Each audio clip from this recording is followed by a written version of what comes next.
ya marehemu.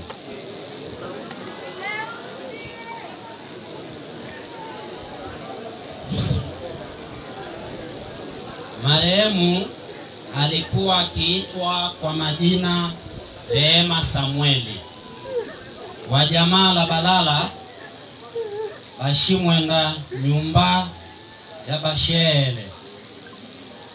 Marehemu alizaliwa katika mji unaoitwa Achungwe Bala Afizi mnamo tarehe 1 mwezi wa kwanza mwaka 1981 mpaka mwaka tulio nao sasa, ina maana na miaka 44.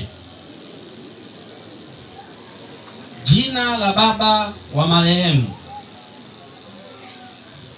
aliitwa Samueli Pigazeze wa Tema Mbala.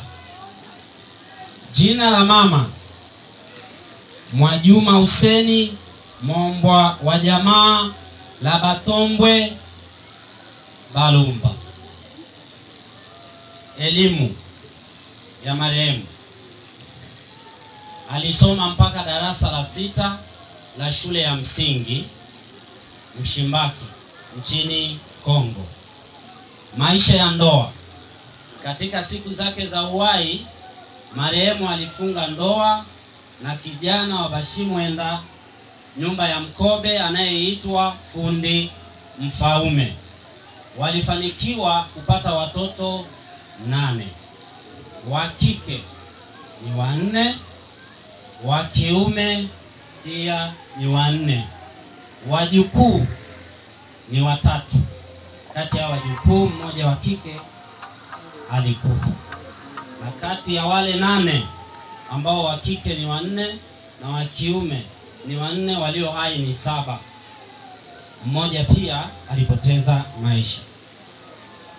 Kazi: marehemu alijishughulisha na biashara ndogo ndogo na alikuwa pia mwokaji wa mikate, tafsiri nyingine mchomaji wa mikate. Magonjwa yaliyopelekea marehemu mpaka kufikia wakati huu alipopoteza uhai ni presha ya kupanda.